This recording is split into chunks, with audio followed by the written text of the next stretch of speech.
Hello everyone, I am Shivani Solanki and I welcome you all to the linking laws platform, जहां पे आज हम एक माइनर लॉ के इंपॉर्टेंट लैंडमार्क जजमेंट्स डिस्कस करने वाले हैं, क्योंकि सुप्रीम कोर्ट के आए दिन उस माइनर लॉ पे काफी सारे लैंडमार्क जजमेंट्स दिए जा रहे हैं एंड इस एक्ट को सबसे ज्यादा यूज महिलाओं द्वारा किया जाता है। रीजन बीइंग क्योंकि बना ही महिलाओं के लिए है, ठीक है। अगर मैं क्लियरली ऑडिबल और विजिबल हूं तो सारे स्टूडेंट्स एक बार थम्स अप कर सकते हैं ताकि हम सेशन को स्टार्ट कर देंगे और आज के जितने भी लैंडमार्क केसेस हैं उनको डिस्कस करेंगे। तो देखो, आज हमारे पास एक्ट कौन सा है? आज हमारे पास एक्ट है डोमेस्टिक वायलेंस एक्ट, घरेलू हिंसा अधिनियम। अब घरेलू हिंसा से भी देखो सिर्फ महिलाओं के लिए बना है। किसके लिए बना है? हमारा DV act. DV act is codified act जो कि बना है सिर्फ और सिर्फ महिलाओं को संरक्षण प्रदान करने के लिए। संरक्षण भी नहीं, इनफैक्ट एक रेमेडी प्रोवाइड करता है। तो जब भी डीवी एक्ट की बात होती है और कोई अगर ये कहता है कि ये पीनियल लॉ है या पीनल स्टैट्यूट है, तो थोड़ी गड़बड़ हो सकती है, क्योंकि ये आपको पनिशमेंट डोमेस्टिक वायलेंस करने के लिए प्रोवाइड नहीं करता। Domestic violence which has been defined under your section 3 ये कहीं पर भी डोमेस्टिक वायलेंस कमिट करने की पनिशमेंट नहीं देता है। रिस्पोंडेंट को प्रोटेक्शन ऑर्डर फॉलो न करने की, कंप्लाई न करने की पनिशमेंट डेफिनेटली प्रोवाइड करता है, but it does not provide punishment for committing domestic violence. Then what does it provides? It provides you the remedies. Remedy provide करता है आपकी एक ऐसी महिला को जिसके साथ घरेलू हिंसा हुआ। तो कहीं ना कहीं मैं कह सकती हूं कि ये रेमेडियल स्टैट्यूट है, इससे हमें रिलीफ मिलती है। जैसे इंडियन कॉन्ट्रैक्ट एक्ट में अगर कोई भी ब्रीच हुआ तो हमारे पास स्पेसिफिक रिलीफ एक्ट है जो कि हमें रिलीफ प्रोवाइड करता है इन डिफरेंट वेज। रिकवरी कर सकते हैं हम पोजीशन की, डिक्लेरेटरी डिक्री ला सकते हैं, कैंसिल, रिसेशन, रेक्टिफिकेशन, इंजंक्शन, फिर हमारा स्पेसिफिक परफॉर्मेंस हो गया, वैसी सारी चीजें। ठीक है, स्मिथ जी, रुखसार जी, प्रभुराम जी, शिशिर जी, विश्वास जी, गुड मॉर्निंग टू ऑल। अब फटाफट से सेशन के ऊपर ध्यान देंगे। सिर्फ 1 घंटे का मुश्किल से सेशन रहेगा और जितने भी केसेस है सारे सुप्रीम कोर्ट के केसेस है, हार्डली 1-2 केस को छोड़ के सारे लैंडमार्क, रीसेंट और सुप्रीम कोर्ट के केसेस है, काम आएंगे। चाहे आप एज अ स्टूडेंट अपियर हो रहे हो जहां पे आपके डीवी एक्ट आ रहा है या फिर आप प्रैक्टिस में भी जा रहे हो तो। ठीक है, तो मैंने बोला डोमेस्टिक वायलेंस क्या है? डोमेस्टिक वायलेंस एक्ट एक रेमेडियल स्टैट्यूट है जहां पे हमें रेमेडी दे रखी है 18 से लेके 22 तक। मैम 23 तो मत भूलो, नहीं भूलेंगे 23, जो कि बताता है हमें interim and x Partey relief के बारे में। ओके, 18 से लेके 22 के हमें दे रखा है protection order, residential order, custody, compensation, maintenance, ये सारी चीजें हम जब देखते हैं तो महिला को हमने यहाँ रेमेडी प्रोवाइड कर रखी है। ऐसा नहीं है कि डोमेस्टिक वायलेंस में अगर आप जा रहे हो तो you can not go under 498A। You definitely can go 498A के अंडर। इनफैक्ट जब आपका मैजिस्ट्रेट यहाँ पे चार्ज फ्रेम कर रहा है, मैजिस्ट्रेट को पावर है कि वो आईपीसी का 498A भी आईपीसी का लगा सकता है। क्लियर है ये चीजें? अब फटाफट से मैं आपको एक महत्वपूर्ण सूचना दे दूं, और महत्वपूर्ण सूचना सारे जीजेएस के स्टूडेंट्स के लिए है। मैंने बोला था क्योंकि जीजेएस वालों ने हमें टाइम दे दिया, आपके गुजरात जुडिशरी में अपियर होने वाले सारे स्टूडेंट्स को टाइम पीरियड मिल गया, कम से कम 25 दिन एक्स्ट्रा मिल गए।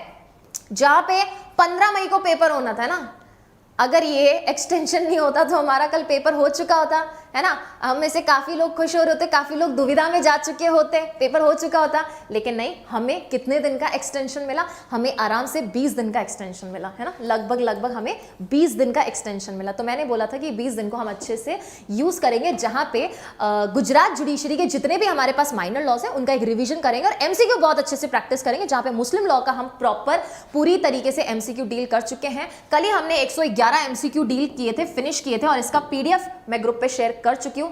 अब ये क्लास लगने वाली है, ठीक है। डिवाइन इंटरवेंशन मैम, अनिरुद्ध जी बताइए क्या बात है, बताओ, है ना। अब देखो, इमोरल ट्रैफिकिंग प्रिवेंशन एक्ट का हम रैपिड रिवीजन ले रहे हैं 18 मई को, कभी परसों वेडनेसडे को लेने वाले हैं। कितनी बजे होने वाला है? 10 बजे जीजेएस के स्टूडेंट्स के लिए। और कहीं पे इमोरल ट्रैफिकिंग प्रिवेंशन आ रहा है तो आ जाइए। लगभग 1-1.5 घंटे की क्लास होगी, अच्छे से इमोरल ट्रैफिकिंग को खत्म करेंगे। और कनेक्टेड रहिएगा ग्रुप पे, क्योंकि जीजेएस के स्टूडेंट्स के लिए काफी कुछ करने वाली हूं मैं। ठीक है, क्लियर? तो ये 18 को है। अच्छा, उसके बाद 25 को 25 मई मतलब नेक्स्ट वेडनेसडे को हम लेंगे registration of birth and death. Connected रहेगा, ये क्लासेस इंपॉर्टेंट रहेगी। क्या इंपॉर्टेंट सेक्शन है वो डिस्कस करने वाले हैं हम लोग। और महत्वपूर्ण सूचना ये है, जो सारे स्टूडेंट्स अन अकेडमी के साथ जुड़ के अपनी जुडिशरी की प्रिपरेशन को बूस्टअप करना चाहते हैं, मैं आपको बता दूं अब वापस से प्राइसेस हाइक होने वाली है। 1 अप्रैल को प्राइसेस हाइक हुई थी, इस बार वापस से प्राइसेस हाइक होंगी। बढ़ी हुई प्राइसेस में लोगे, ऑफर का भी जो है आपका नुकसान हो जाएगा। तो इससे अच्छा है अब भी आप सब्सक्राइब कर सकते हैं, बिकॉज 20% ऑफ मिल रहा है। 10% हर बार मिलता है, इस बार 10% और मिल रहा है, 20% मिल रहा है। So if you use my code शिवानी10 या फिर लिंकिंग कोड यूज कर दो, दोनों में से कोई भी कोड यूज करोगे, आपको क्या मिलेगा, सीधा सीधा 20% ऑफ मिलेगा। क्लियर है ये चीज?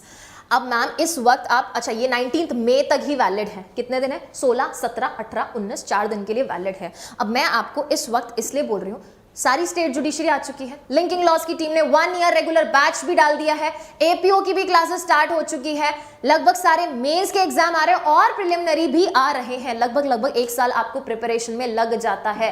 प्रीवियस ईयर स्टूडेंट्स ने लास्ट ईयर स्टूडेंट्स ने जुलाई, अगस्त, सितंबर में बैच एनरोल किया था, लगभग उनकी वैलिडिटी खत्म होने वाली है। अभी तक उनका मेंस का एग्जाम भी नहीं हुआ है। उनके काफी सारे ऐसे सब्जेक्ट्स हैं जिन पे अभी भी उनको लग रहा है कि मैम और रिवीजन और चीजों की जरूरत है। तो it takes time for the preparation. Okay, ठीक है। तो आपका जो एग्जाम है बहुत बड़ा एग्जाम है, इसके लिए प्रिपरेशन में वक्त लगता है। इफ यू रियली फील कि मुझे एक मेंटर की जरूरत है, एक टीम की जरूरत है, किक की जरूरत है, तो आपको जुडिशरी का सेगमेंट अनअकैडमी का जरूर सब्सक्राइब करना चाहिए। ठीक है, क्लियर है ये चीज?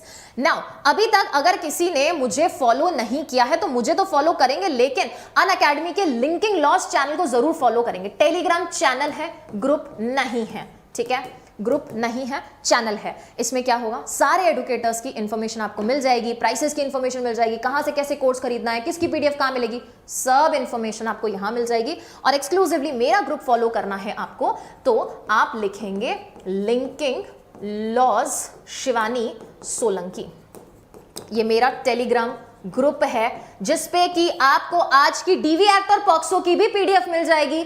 जो हमने 111 क्वेश्चन किए थे, चाहे टीपी एक्ट के हो, मुस्लिम लॉ के, सबकी आपको पीडीएफ मिल जाएगी। ठीक है, सो इस ग्रुप को फॉलो कर सकते हैं आप। किसी ने फॉलो नहीं किया तो मुझे फॉलो करोगे, कम्युनिटी को फॉलो करोगे, क्योंकि पीडीएफ किधर मिलती है, कम्युनिटी पे मिलती है, जिसका लिंक टेलीग्राम ग्रुप पे शेयर हो जाता है। 4 मई को डीजेएस का बैच लॉन्च हो चुका था, तो उसको अभी हम कंटिन्यू कर रहे हैं। और साथ ही साथ 13 अप्रैल को रेगुलर बैच स्टार्ट हो चुका है, 1 महीना हो चुका है। वेरियस स्टेट जुडिशरीज के सब्जेक्ट्स यहाँ पे करवाए जा रहे हैं।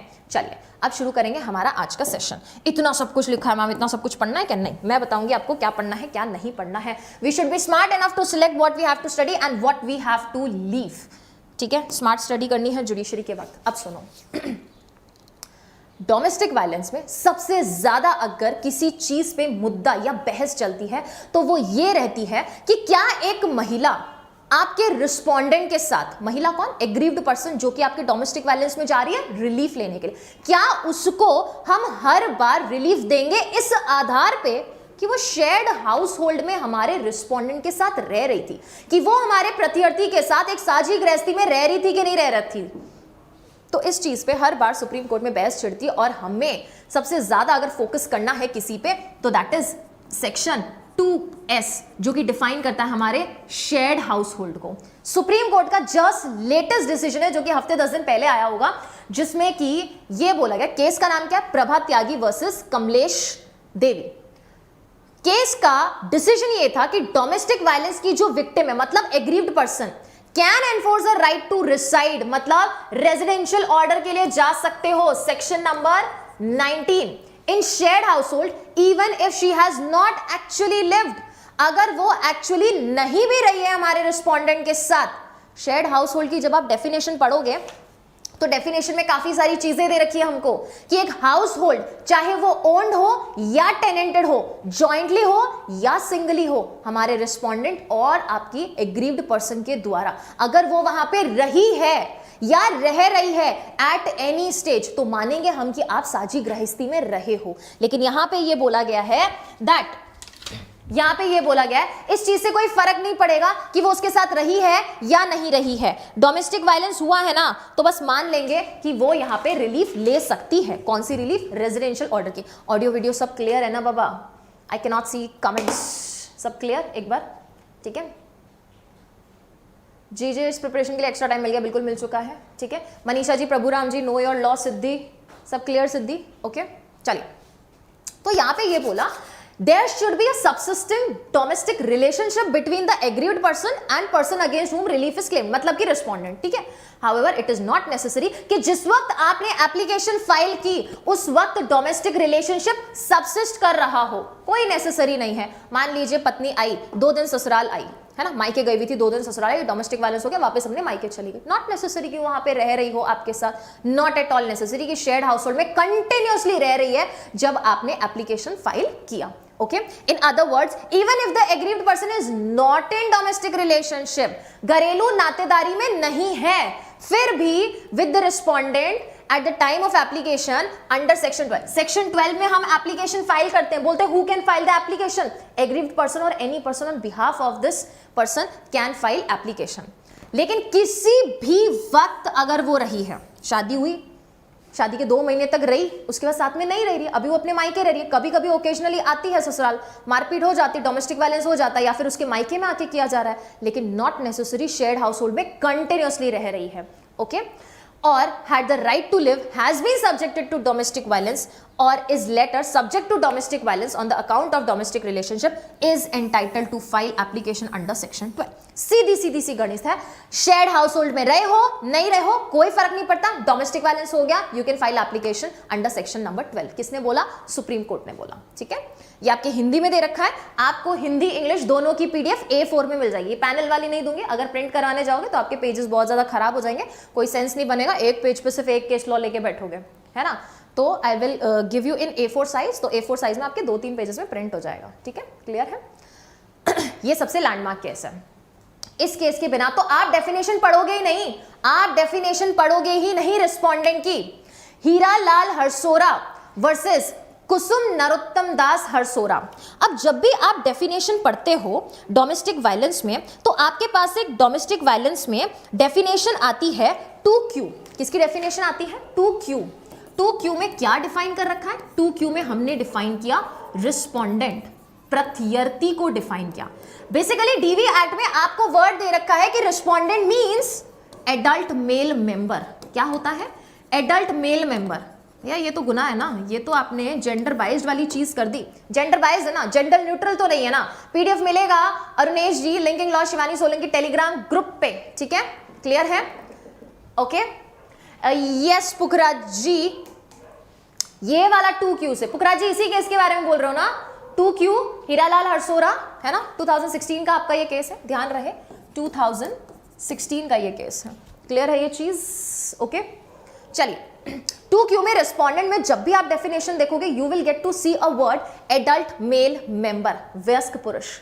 मतलब डीवी एक्ट में इस हिसाब से तो एक महिला तब भी रिलीफ ले सकती है जब किसी पुरुष ने उसके खिलाफ ऐसा कोई अपराध किया, मतलब डोमेस्टिक वायलेंस क्या, घरेलू हिंसा क्या, तो सिर्फ एक पुरुष के साथ के अगेंस्ट ही जा सकती है। मतलब पति के खिलाफ जा सकती है, देवर, जेठ, फिर आपके ससुर जी आ गए, भाई आ गए, या फादर साहब आ गए। व्हाट अबाउट सासूबाई, ननंदबाई, माताजी, बहन, मौसी, बुआ, अगर इन्होंने डोमेस्टिक वायलेंस किया तो क्या? तो फिर तो डोमेस्टिक वायलेंस हमारा जेंडरल बाइज्ड हो गया ना, जहां पे हम सिर्फ एक पुरुष के खिलाफ डोमेस्टिक वायलेंस एक्ट में कोई रिलीफ मांगने जा रहे हैं। इस वजह से ओके, राइट पुखराज जी, परफेक्ट। इस वजह से हीरालाल हरसोरा में यह कहा गया कि जो एडल्ट मेल है वो क्या है? It is struck down. ध्यान रहे, सुप्रीम कोर्ट ने इसको स्ट्रक डाउन किया है। किसने स्ट्रक डाउन किया? सुप्रीम कोर्ट ने स्ट्रक डाउन किया। रीजन क्या दिया? Article 14, 19, 21, right to equality. भैया जेंडर बाइज्ड है, ये जेंडर बाइज्ड है, इसमें महिलाओं को भी इंक्लूड कीजिए, क्योंकि सासूबाई भी बहू के साथ ऐसा कर सकती है, या फिर बहू सासूबाई के साथ डोमेस्टिक वायलेंस कर सकती है ना। हमेशा ध्यान रखना, डोमेस्टिक वायलेंस में एक बहू नहीं जा सकती है, बेटी भी जा सकती है।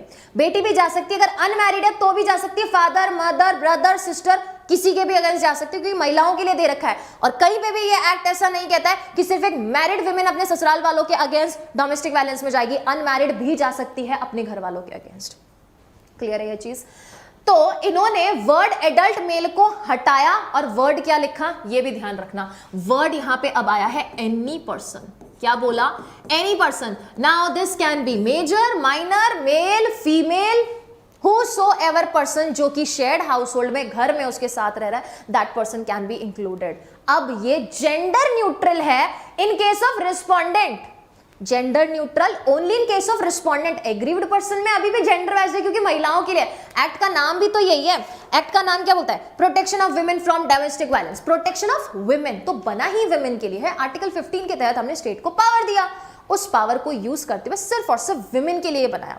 लेकिन रिस्पोंडेंट के मामले में हमारा ये एक्ट क्या है? हमारा ये एक्ट अब जेंडर न्यूट्रल है। जैसे आईपीसी में जब 375 पढ़ते हो तो हमें पता है that 375 is what? 375 is gender biased. हमको पता है ना, when we speak about 375 of IPC, अब 375 आईपीसी को लिंक क्यों कर रहे हैं? हमें जेंडर न्यूट्रल और जेंडर बायसनेस देखनी है। इसमें जिसके साथ रेप हो रहा है दैट इज विक्टिम, यहां पे सिर्फ और सिर्फ विमेन को इंक्लूड किया गया है ना, फीमेल को इंक्लूड किया गया। और जब हम बात करते हैं ऑफेंडर की बात यहां कर रहे हैं तो यहां पे कौन है? सिर्फ और सिर्फ मैन को इंक्लूड किया गया है। दोनों ही मामले में जैसे आईपीसी जेंडर बायस्ड है।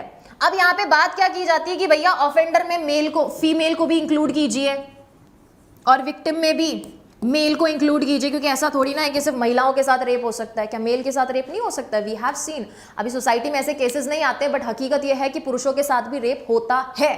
ठीक है, तो अगर उस चीज को इंक्लूड करेंगे हम, मेल को भी एक मिलेगा रिलीफ आपके आईपीसी के अंडर। ठीक है, but it will take time, it's going to take lot of time in making 375 as gender neutral. अभी ये जेंडर बाइज्ड है। वैसे के वैसे इसमें अब जब मैं डीवी एक्ट की बात करूं तो डीवी एक्ट में रिस्पोंडेंट के मामले में मेल फीमेल दोनों इंक्लूडेड है, लेकिन एग्रीव्ड पर्सन के केस में सिर्फ और सिर्फ फीमेल इंक्लूडेड है। ये चीज आपको ध्यान रखनी है। ठीक है, clear? Yes, it is a golden triangle. बिल्कुल जिबन मिश्रा जी, बिल्कुल 14, 19, 21 हर जगह बेसिकली इस चीज पे कहा जाता है। ठीक है, हाँ, फर्जी और झूठे केस तो आते हैं। अब क्या कर सकते हैं भौमिक जी, कई बार देखो रियलिटी भी होती है ना, कई बार रियलिटी भी होती है। It all depends how well the investigation has been done, तो रियलिटी सामने आ जाती है। Good morning Ranjana ji, clear? Okay, yes, the ambit of respondent needs to be wide enough, इसीलिए इसको वाइड कर दिया। ठीक है अनिरुद्ध जी, इसलिए इसको वाइड कर दिया गया। अब प्रॉब्लम यह है, हम क्या पढ़े? एक्ट तो अभी भी अडल्ट मेल मेंबर कहता है, सुप्रीम कोर्ट ने तो उसको स्ट्रक डाउन कर दिया है। तो आप सुप्रीम कोर्ट के निर्णय के साथ जाएंगे। ठीक है, किसके साथ जाएंगे? सुप्रीम कोर्ट के निर्णय के साथ जाएंगे, which now includes any person. अब देखो ना, डीवी एक्ट में सासूबाई भी जा रही है, ननंद भी जा रही है, सब जा रहे हैं, एक के बाद सबको लेके जाती है बहू, है ना, फिर वो छोड़ती किसी को नहीं है। तो आर्टिकल 14 के कॉन्स्टिट्यूशन, आर्टिकल 14 ऑफ कॉन्स्टिट्यूशन के अंतर्गत यहाँ पे इस डेफिनेशन का जो एम्बिट है वो बड़ा बना दिया गया। ठीक है, ओके, क्लियर है? नो, इरशद जी का पूछना है, can a male file DV against wife? No, it can not, क्योंकि एग्रीव्ड पर्सन में सिर्फ और सिर्फ विमेन आती है। एग्रीव्ड पर्सन की जो डेफिनेशन है जो हमें 2A में दे रखा है, उसमें साफ साफ बोला aggrieved person means a women, that is it. कोई मेल नहीं आ सकता है, ना पति देव आ सकते हैं, ना ससुर जी आ सकते हैं, ना भाई बाप, कोई नहीं आ सकता है, खत्म बात। नेक्स्ट, अब देखो, हम एक बात कहते हैं कि भैया जो बहुरानी है उसको ससुराल में, मतलब सास ससुर की प्रॉपर्टी में कोई अधिकार नहीं है, रह रही हैं ठाट बाट से रह रही हैं, ऐसे कैसे रह रही हैं? कभी निकाल देंगे घर से, बाहर उठा के फेंक देंगे, हमारा घर है ना, बहुरानी के यहाँ नहीं चलने देंगे। तो इस बात पे हमारे पास 2 केसेस आते हैं। पहला आया था सुनील बत्रा का केस, उसके बाद आया स्नेहा आहूजा, सतीश चंद्र वर्सेस स्नेहा आहूजा। उससे पहले क्या आया था? सुनील बत्रा का केस। हालांकि सुनील बत्रा का केस हमको पढ़ना नहीं चाहिए, लेकिन अभी सुनील बत्रा का केस वो नहीं जो कॉन्स्टिट्यूशन वाला है। ठीक है, ये दूसरा है। सुनील बत्रा का केस जब आप समझोगे तभी ये समझ पाओगे कि हमें सतीश चंद्र वर्सेस स्नेहा आहूजा में क्या उल्टी बात कही गई। ठीक है, तो पहले सुनील बत्रा के केस को समझेंगे, जिसका कि अब डिसीजन ओवररूल कर दिया गया। ओके, सुनील बत्रा वर्सेस तरुण बत्रा के केस में, ठीक है, अब ये चेक करना पड़ेगा सुनील बत्रा के कौन है, लेकिन हाँ, तरुण बत्रा जरूर है। ठीक है, तरुण बत्रा जरूर है, इसको एक बार आप लोग क्लियर जरूर कर लेंगे। ठीक है, 2006 का केस है। The claim of alternative accommodation can be made against husband and not against in-laws. तो जो बहुरानी है, अगर वो रेजिडेंस का क्लेम करती है, सेपरेट अकोमोडेशन, जब भी हम रेजिडेंशियल ऑर्डर की बात करते हैं अंडर सेक्शन 19, तो उसमें बोल रखा है कि respondent you have to arrange a separate accommodation for the aggrieved person or pay her the rent equal to that accommodation, जितना कि उसको पैसा लग सकता है किराए के मकान पे रहने पर। तो यहाँ पे ये बोला गया कि एक जो महिला है वो सिर्फ हस्बैंड से अकोमोडेशन मांग सकती है, सास ससुर के घर में रहने का अधिकार नहीं है। और हम सेक्शन 17 में क्या पढ़ते हैं? Section 17 of DV act gives you right to shared household. साझी गृहस्थी में रहने का एक महिला को अधिकार है, उसको आप बाहर नहीं निकाल सकते हो। लेकिन आपके तरुण बत्रा के केस में यह बोला गया कि आप सास ससुर से अकोमोडेशन का क्लेम नहीं कर सकते। सास ससुर के घर में रहने का आपको कोई अधिकार नहीं है, पतिदेव से मांगिए। ठीक है, क्लियर है। जेबन जी, अगर आपको एग्जाम में एनी पर्सन दिया जाए तो you have to go with any person. Okay, go with any person. ठीक है, क्लियर। ठीक है, पुखराज जी इसको प्लीज करेक्ट कीजिएगा, ये तरुण बत्रा है ना, तरुण बत्रा है। वो एसआर बत्रा लिखा होता है तो सुनील बत्रा निकल जाता है कॉन्स्टिट्यूशन की वजह से। It is Tarun Batra. Okay, clear है ये केस। चलो ठीक है पुखराज जी, थोड़ा गलती जहां मुझे लग रहा है हो गया है तो मैं एक्सेप्ट करके आपको करेक्ट कर दूंगी। ओके, क्लियर है। चलिए, गुड मॉर्निंग वंदना जी, कैसे हो? यूट्यूब चल रहा है बढ़िया, यूट्यूब में तो कोई समस्या नहीं। चलो, तो ये सुप्रीम कोर्ट ने इसमें बोला that wife is entitled to claim a right of residence and a shared house would mean the house belonging और taken on rent by husband. सिर्फ और सिर्फ जो पति देव का घर है या किराए पे ले रखा है, सिर्फ उसमें अधिकार मांगो, और house which belongs to the joint family of which the husband is member. यहां पे जो जॉइंट फैमिली प्रॉपर्टी, यहां पे जो डिस्प्यूट में था ना कि मुझे इस घर में रहना है, इस जॉइंट फैमिली प्रॉपर्टी में रहना है, वो दरअसल रिस्पोंडेंट नंबर एपेलेट नंबर 2 सासूबाई का था, और सासूबाई बोलती मैं तो बहू रानी को नहीं रहने दूंगी। तो यहां पे ये बोला गया था आप इन लॉज से राइट नहीं मांग सकते हो, हस्बैंड से मांगो अकोमोडेशन का राइट। क्लियर है। ओके, अब यही चीज को क्या कर दिया गया, बदल दिया गया सतीश चंद्र आहूजा वर्सेस स्नेहा आहूजा, जो कि है आपका केस 2020 का रीसेंट केस। यहां पे ये बोला गया विमेन को इन लॉज के घर में रहने का अधिकार है, सास ससुर उसको उठा के बाहर नहीं फेंक सकते, बात खत्म। अब यहां पे बोला दैट 2S में जो हम शेयर्ड हाउस होल्ड की डेफिनेशन पढ़ते हैं was all inclusive definition and on being read with 17 and 19. 17 में क्या, right in shared household. DV act में हमने महिला को सिर्फ एक ही अधिकार दिया है, साझी गृहस्थी में रहने का अधिकार, एंड 19 में किसका अधिकार दिया है, 19 में हमने अधिकार दिया है रेजिडेंशियल ऑर्डर की आप डिमांड कर सकते हो। ठीक है, क्लियर है भैया। देखो, शेयर्ड हाउस होल्ड में रहने का हर महिला का अधिकार है ना, अगर अधिकार नहीं होता तो आपको और मेरे को कोई भी उठा के बाहर फेंक दे। ठीक है, क्लियर है। कोई भी तो क्यों ही उठा के फेंका, जोक्स अपार्ट, है ना। ठीक है, लेकिन हाँ, फैमिली में ऐसी कभी गलती से भी अनबन हो जाए तो आप एक महिला को बाहर उठा के नहीं फेंक सकते हो, उसका अधिकार है शेयर्ड हाउस होल्ड में रहने का, चाहे माता जी है, बहन है, भाभी है, आपकी वाइफ है, दादी है, मासी है, बुआ है, जो भी आपके साथ शेयर्ड हाउस होल्ड में रह रही है वो रहेगी। ठीक है, ओके, क्लियर है। चलिए, सो अगर आप इन सबको साथ में पढ़ते हो, 2S को, 17 को, 19 को, ये एक राइट कॉन्फर करता है, right of residence in favour of suffering women even if she has no interest और टाइटल। कोई चीज से फर्क नहीं पड़ता, प्रॉपर्टी में उसका इंटरेस्ट है, उसका हित है, टाइटल है या नहीं है, कोई फर्क नहीं पड़ेगा। This means that even if the matrimonial house is held by the husband और हिज रिलेटिव्स, हस्बैंड के द्वारा उस घर का संचालन हो रहा है, या वो उस घर का ओनर है, या उसके रिलेटिव्स उस घर के ओनर है, still the women can go ahead and make a valid claim under the same sections. तो मतलब अब सास ससुर भी बहू को मना नहीं कर सकते, और रेजिडेंशियल ऑर्डर सास ससुर सबके अगेंस्ट पास हो सकता है। ठीक है, तो इन लॉज के अगेंस्ट भी हम महिला को बोल सकते हैं कि महिला रेजिडेंशियल ऑर्डर ले सकती है। नॉट नेसेसरी कि हमेशा पतिदेव के पास प्रॉपर्टी है, पतिदेव का घर है, पतिदेव रेंट पे जिस घर में रह रहे हैं उसी घर में आपको शेयर्ड हाउस होल्ड का राइट मिलेगा। नो, यहाँ पे आपके इन लॉज जो भी हस्बैंड के रिलेटिव हैं, जॉइंट फैमिली है, तो वहां के मेंबर से आप रेजिडेंशियल ऑर्डर के उसके अगेंस्ट रेजिडेंशियल ऑर्डर ले सकते हो। ठीक है, क्लियर है। ओके, थैंक यू अलकार जी। अब चलेंगे आगे की तरफ। डी वेल्लुस्वामी वर्सेस पच्चाईमल का केस है। डी वेल्लुस्वामी वर्सेस पच्चाईमल का केस है। अब आई होप सब लोग प्रोनाउंस कर पा रहे होंगे ना, इट टेक्स टाइम, बट हाँ धीरे धीरे प्रोनाउंस कर लोगे। बहुत लैंडमार्क केस है, कभी वक्त मिले तो इसके फैक्ट्स जरूर पढ़ना, इसके फैक्ट्स बहुत अच्छे हैं। ठीक है, थोड़ा लिव इन रिलेशनशिप जैसा आपको यहाँ पे फैक्चुअल सीन देखने को मिलेगा, अच्छा केस है, होमवर्क रहेगा। डी वेल्लुस्वामी वर्सेस पच्चाईमल का केस।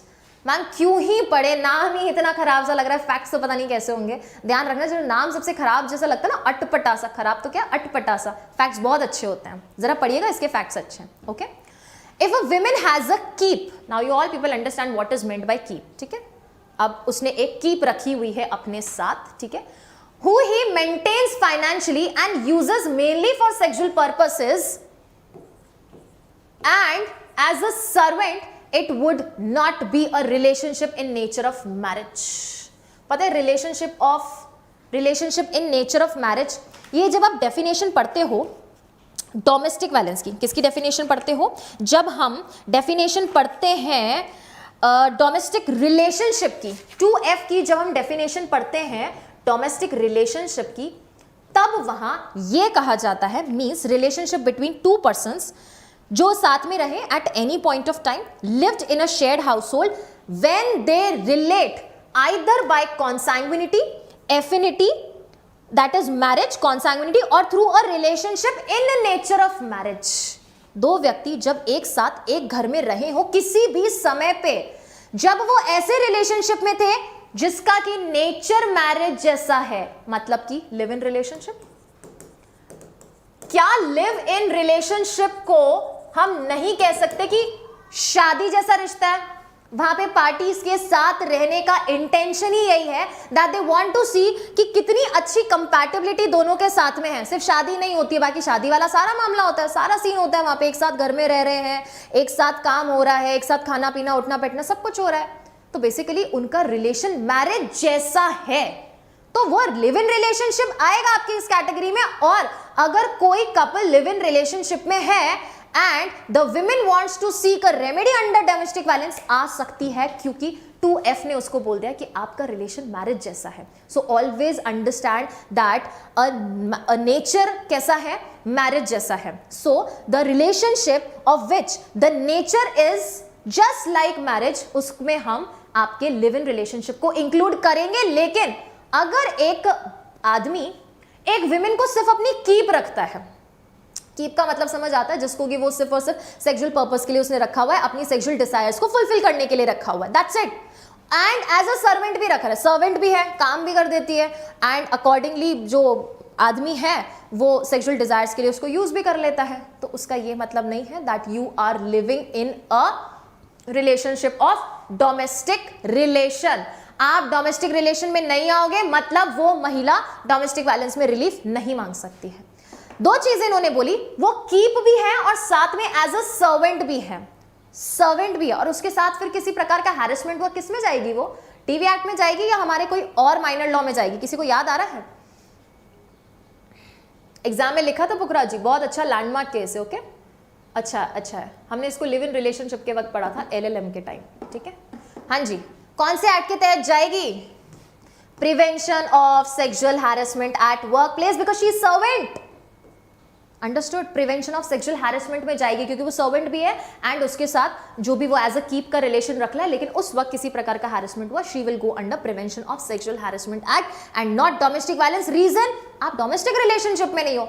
DV एक्ट यूज करने के लिए सबसे जरूरी है you should be in domestic relationship with that person staying in a shared house hold, ठीक है। पॉक्सो में क्यों जाएगी गौरव जी? पॉक्सो में माइनर होगी तो जाएगी, पॉक्सो में माइनर होगी तो जाएगी। यहाँ पे अगर माइनर नहीं है तो वो आपके सेक्सुअल हैरेसमेंट एक्ट में जा सकती है। क्लियर है ये चीज? ओके, चलिए अब देखो, wife is entitled to residential order only if she establishes domestic violence. Supreme court का डिसीजन कि आप रेजिडेंशियल ऑर्डर के लिए तभी जा सकते हो जब डोमेस्टिक वायलेंस हुआ, as simple as that. Reason क्योंकि हमने बोला डोमेस्टिक वायलेंस जब आपके साथ कमिट हो रहा है तो आपके पास 18 से लेके 22 तक की रेमेडी है। कब? जब डोमेस्टिक वायलेंस हो रहा है। और रेजिडेंशियल ऑर्डर में भी साफ साफ आपके रिस्पोंडेंट को कुछ चीजों से प्रतिबंध कर रखा है, ABCDEFG आपको सारे पॉइंट्स दे रखे हैं, जहां पे बोलता है सुनो भाई रिस्पोंडेंट, आप उस प्लेस पे नहीं जाओगे जहां पे आपकी एग्रीव्ड पर्सन काम कर रही है, आप उस एरिया में घर के उस पार्ट में नहीं जाओगे जहां पे वो रह रही है, एंड इफ रिक्वायर्ड हम रिस्पोंडेंट को बोल सकते हैं वो घर छोड़ के जाओ, you have to vacate that house. Exception, women को हम कभी नहीं बोलेंगे वेकेट द हाउस। विमेन वो जो कि रिस्पोंडेंट है। अगर मानो यहाँ पे पति देव ने डोमेस्टिक वायलेंस किया तो रेजिडेंशियल ऑर्डर पास होते हुए मजिस्ट्रेट कैन से कि आप इस घर से निकल लीजिए, छुट्टी कर लीजिए, आप इस घर में नहीं रहोगे।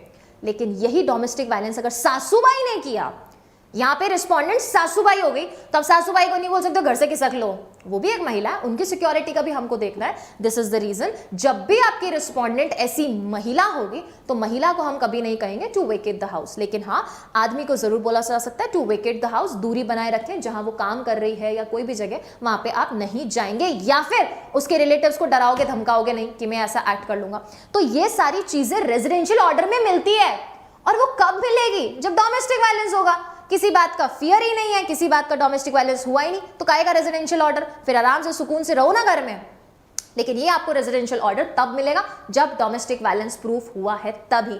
ऐसे डोमेस्टिक वायलेंस में हम रिलीफ लेने नहीं आ सकते हैं, ठीक है। यस पुखराज जी, वो तब बोलता है आपके स्कूल जाने से तब रोकता है पुखराज जी जब वहां वर्ड लिखा है when the aggrieved person is child, when the aggrieved person is child, section number 19 का, if I am not wrong, आप सी की बात कर रहे हो, है ना, वहां पे लैंग्वेज दे रखी है when the aggrieved person is child, तो रिस्पोंडेंट को बोलेंगे उसके स्कूल मत जाना भैया। तो सवाल ये आता है कि मैम एग्रीव्ड पर्सन में चाइल्ड आ सकता है क्या? क्यों नहीं आ सकता चाइल्ड? कहीं पर भी क्या हमने एग्रीव्ड पर्सन में विमेन की डेफिनेशन में विमेन को जब मेंशन किया वहां लिखा कि विमेन हमेशा मेजर होनी चाहिए, माइनर होनी चाहिए? What if there is a female जो 16, 17, 18 ईयर्स की है, 16, 17 ईयर्स की है, अपने घर में रह रही है, फादर या ब्रदर के द्वारा उसके ऊपर डोमेस्टिक वायलेंस किया जा रहा है, तो वो फीमेल चाइल्ड भी एग्रीव्ड पर्सन की कैटेगरी में आ सकती है। इसलिए डू नॉट गेट कंफ्यूज कि मैम चाइल्ड में एग्रीव्ड पर्सन कैसे इंक्लूड हुआ, वहां पे तो हम सिर्फ विमेन को इंक्लूड कर रहे हैं। आ सकती है क्योंकि वहां पे इस एक्ट में आपको चाइल्ड की डेफिनेशन भी दे रखी है। दिस द रीजन, अगर चाइल्ड पे भी डोमेस्टिक वायलेंस हुआ, दैट इज फीमेल चाइल्ड पे हुआ है, तो जब वो स्कूल जा रही है तो ऐसे रिस्पोंडेंट को मना कर सकते हैं, भैया स्कूल वगैरह मत जाओ, है ना, लेने वेने मत जाओ, पीटीएम वगैरह में मत जाओ, डर जाएगी बच्ची। क्लियर है? यस, हाँ एब्सोल्युटली पुखराज, ठीक है, 19C में दे रखा है। क्लियर? चलिए, तो यहाँ पे wife is entitled to residential order only if she establishes कि भैया डोमेस्टिक वायलेंस हुआ है, unless it is satisfactorily established that domestic violence had taken place, neither any protection order under 18 nor residential order under 19, monetary relief under 20, compensation under 22, कोई भी domestic violence act की relief तब तक पास नहीं होगी जब तक आप ये स्टैब्लिश ना कर दो कि डोमेस्टिक वायलेंस हुआ है। ठीक है, क्लियर है ये चीज? Okay, now Kamatchi versus Lakshmi Narayan 2022 कहता है कि आपका जो 468 है सीआरपीसी का, वो हमारे डीवी एक्ट पे अप्लाई नहीं होता है। ठीक है, क्या बोलता है? 468 of CrPC not applicable to section 12 of DV act. Section 12 में हम क्या करते हैं? एप्लीकेशन फाइल करते हैं। किस चीज की एप्लीकेशन फाइल की जाती है? एप्लीकेशन फाइल की जाती है मैजिस्ट्रेट के सामने कि भैया हमको कोई रिलीफ चाहिए। और रिलीफ कौन सी डिमांड कर सकते हो आप? रिलीफ डिमांड कर सकते हो 18 से लेके 22 वाली, लेकिन कोई टाइम पीरियड नहीं लगा रखा है। 468 में आपको कॉग्निजेंस लेने का एक टाइम ड्यूरेशन मेंशन कर रखा है। एम आई राइट? 468 क्या कहता है सीआरपीसी का, बता दो भैया। मैं माइनर पढ़ाती हूँ, ऐसा नहीं है कि मेजर पता नहीं, थोड़ा थोड़ा पता है ना। आप भी क्लासेस देखते हो सर की, थोड़ी बहुत तो मैं भी देख ही लेती हूँ क्लासेस, है ना। 468 किसकी बात करता है? 468 बात करता है time limitation as to taking of cognizance. कितने टाइम में आपको कॉग्निजेंस लेना है। ठीक है, क्लियर, अंडरस्टूड? तो अब देखो वंदना जी, पॉक्सो में जाने के लिए जरूरी है कि सेक्सुअल ऑफेंस होना चाहिए। There is a difference between sexual offence and domestic violence. Okay, clear? चलो, अब बोला 468 में जो आपको टाइम लिमिट दे रखा है कॉग्निजेंस लेने का, ये किस पे अप्लाई नहीं करोगे आप? ये हमारे आप डीवी एक्ट पे अप्लाई नहीं करोगे, मतलब कोई टाइम पीरियड नहीं है। हमने यहाँ पे किसी प्रकार का टाइम लिमिट मेंशन नहीं किया है। किस चीज के लिए टाइम पीरियड मेंशन नहीं किया है? हमने कोई टाइम पीरियड मेंशन नहीं किया है एप्लीकेशन फाइल करने का। कितने भी दिन में आप एप्लीकेशन फाइल करो, कोई फर्क नहीं पड़ेगा इस चीज से।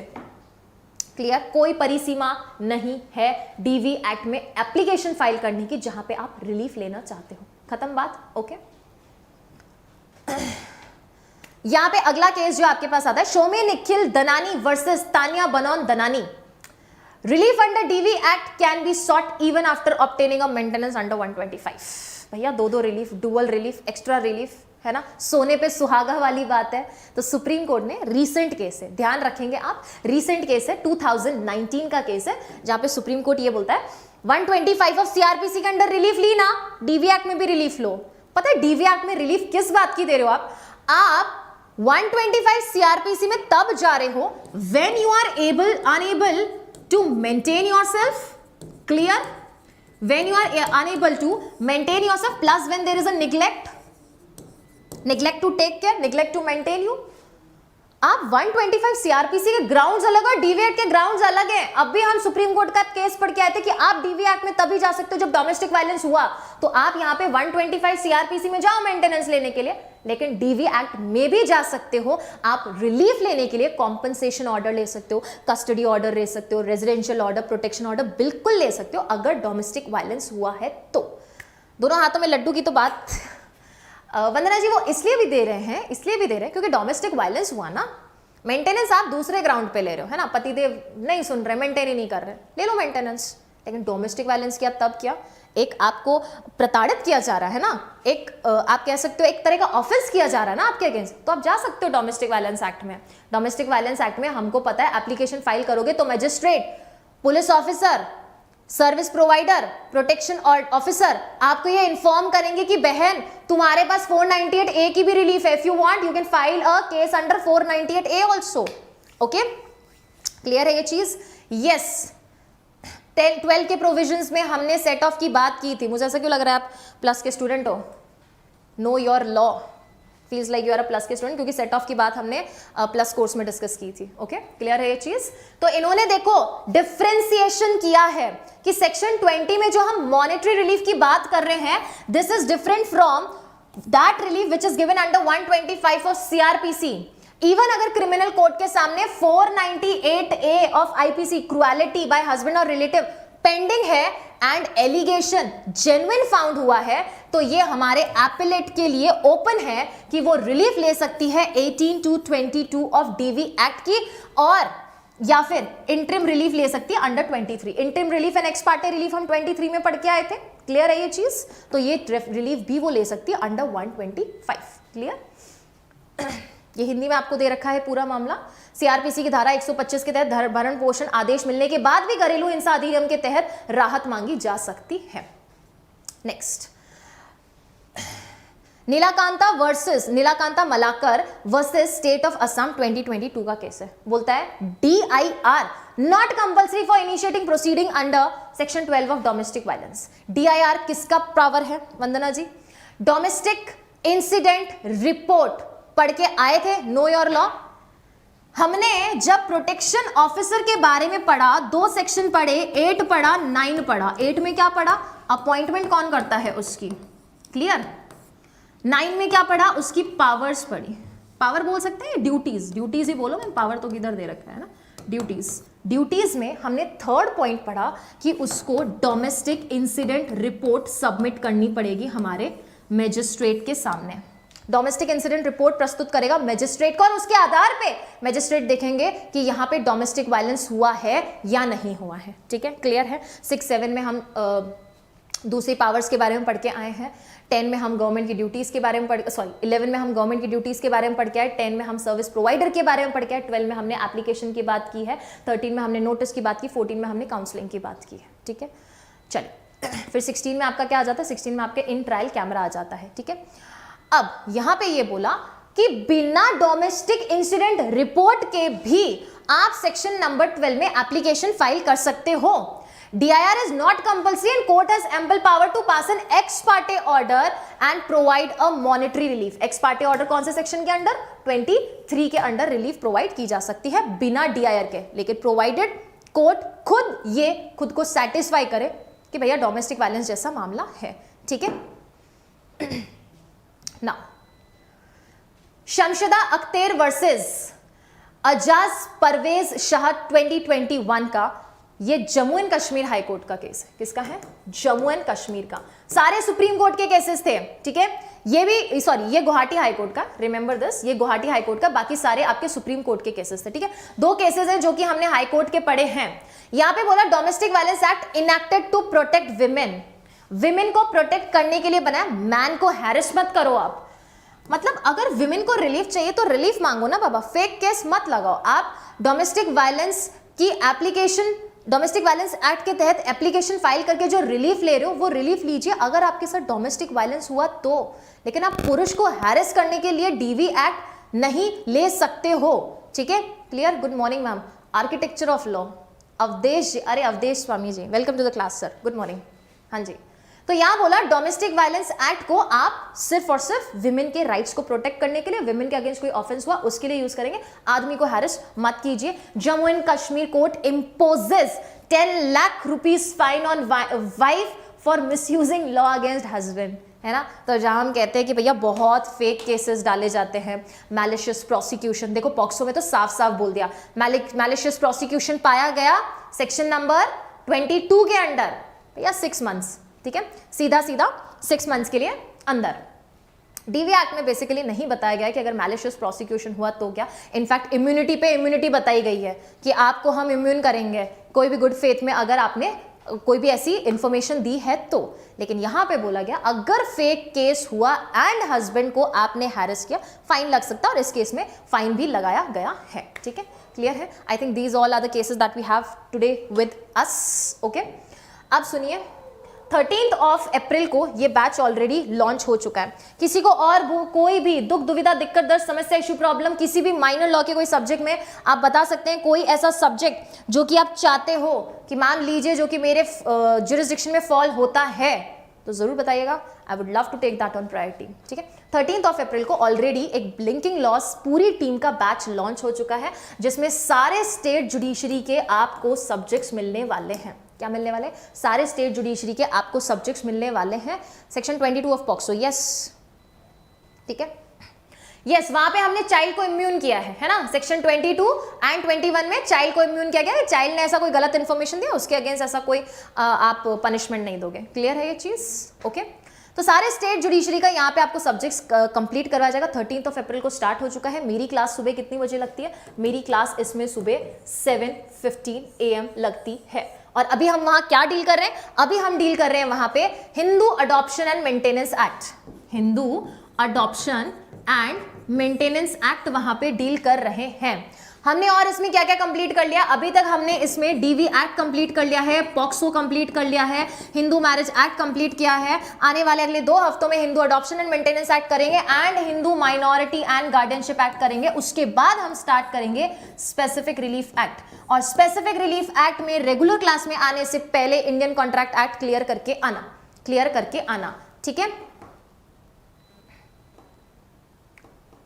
ओके, ठीक है, मैं इसको देख लूंगी एक बार, है ना। अगर प्रभात आगे के भी केस में देख रखा है डीआईआर का तो हम डिस्कस कर लेंगे, ठीक है, क्लियर है ये चीज?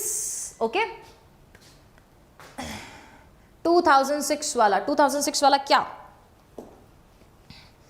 2006? अब रूल्स की बात करो, रूल्स मत पढ़ो, स्टेट जुडिशरी में रूल्स नहीं पूछा जाता है, डू नॉट स्टडी, बट हाँ प्रैक्टिस वगैरह कर रहे हो तो फिर रूल्स आपको जरूर पढ़ने चाहिए, क्योंकि रूल्स आपको प्रॉपर पता है। एक स्टूडेंट ने बोला कि मैम प्रोटेक्शन ऑर्डर ऑफिसर कौन बन सकता है? मैं बन सकता हूँ क्या? उसके लिए आपके रूल्स में क्वालिफिकेशन दे रखा है, who can be a protection officer, service provider की और सारी आपको क्वालिफिकेशन दे रखी है, क्या क्या पावर्स होंगे वो सब आपको रूल्स में प्रोवाइड कर रखा है। जहां पे आपका एक्ट साइलेंट है या जहां पे आपका एक्ट ये बोल दे एज मे बी प्रिस्क्राइब, मतलब वो रूल्स की बात कर रहा है, फटाफट भाग के रूल्स देख के आओ, ठीक है। लेकिन आपको एग्जाम में रूल्स नहीं पूछे जाते हैं। क्लियर है ये चीज? ओके, चलिए, डीजेएस का बैच स्टार्ट हो चुका है 4 मई को, डीजेएस मेंस, जहां पे आज सुबह से 8:30 बजे लगती है मेरी उसमें क्लास, सुबह 8:30 बजे, 8:30 से 9:30 लगती है, जहां पे आज हमने वहां पे स्टार्ट कर दिया TP act. Okay, TP act total men's oriented है, क्योंकि डीजेएस में कंसेप्चुअल पूछते ये लंबा चौड़ा आपको सिचुएशन लाके फेंक दिया जाता है आपके सामने, अब बताओ। और सिर्फ आपको यहाँ पे एक टॉपिक नहीं आता, सीपीसी, लिमिटेशन, एसआरए, कॉन्ट्रैक्ट, सब तिगड़म शिगड़म सब डाल के दिया जाता है, ठीक है। तो डीजेएस मेंस का पेपर भाई भारी लेवल का और बहुत अच्छे लेवल का है। Okay, clear? एंड अब मैं आपको बता दूं कि ये है बेसिक अभी जो चल रहा है प्राइस स्लैब। क्या?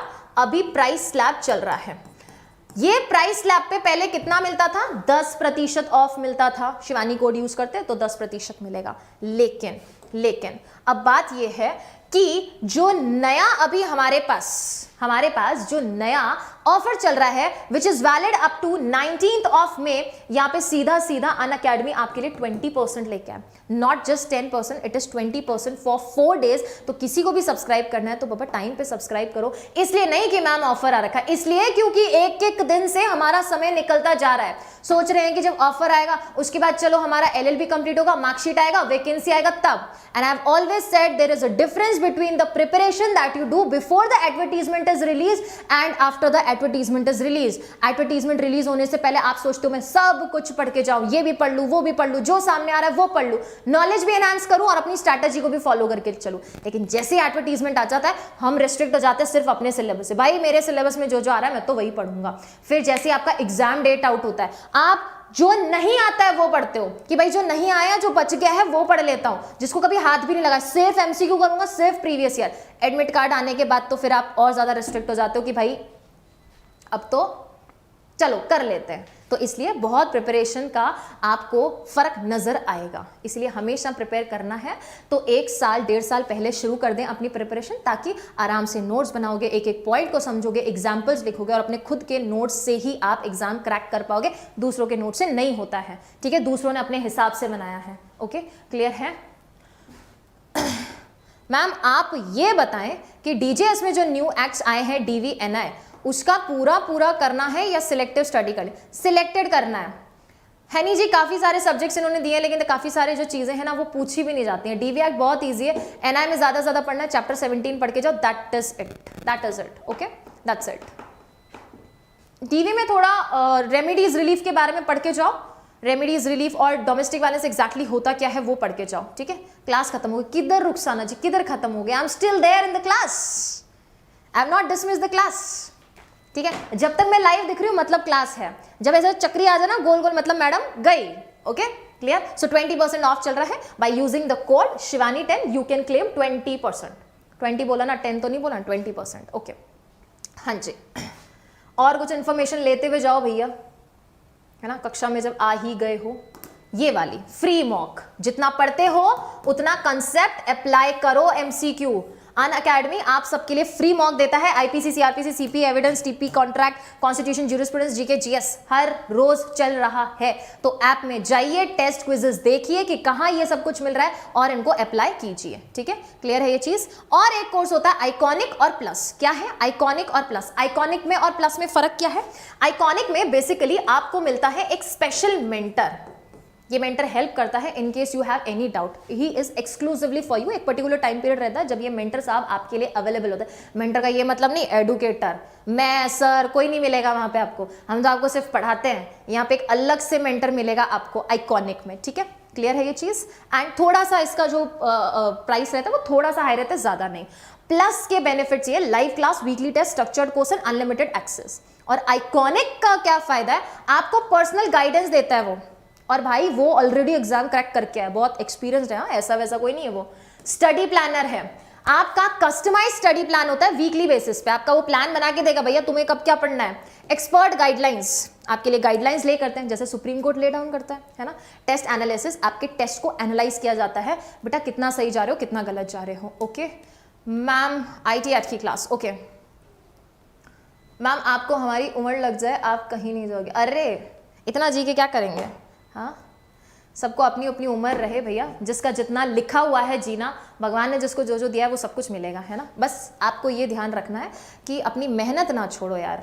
आप पढ़ो, अच्छे से पढ़ो, ऑनेस्ट रह के पढ़ो. ऐसा नहीं किसी ने बोलते ना जी भाई पढ़ ले. पढ़ लेंगे. इतने समझदार आप हो जाने चाहिए कि आप अपने आप से अपनी पढ़ाई कर लो और ऑनेस्ट रह के पढ़ो, ताकि जब भी रिजल्ट आए आप खुद उसको प्राउडली एक्सेप्ट करो, ये सोचते हुए, ये समझते हुए कि जितनी मैंने मेहनत की मुझे उतना मिला. दिल छोटा नहीं करना चाहिए, बैकअप्स हमेशा तैयार रखें और ऑनेस्ट रहें और हिम्मत नहीं हारनी चाहिए लाइफ में कभी भी, चाहे सामने कोई भी हो. ठीक है, कोई भी हो. अंडरस्टूड? अब सुनो स्पेशल क्लास के बेनिफिट्स.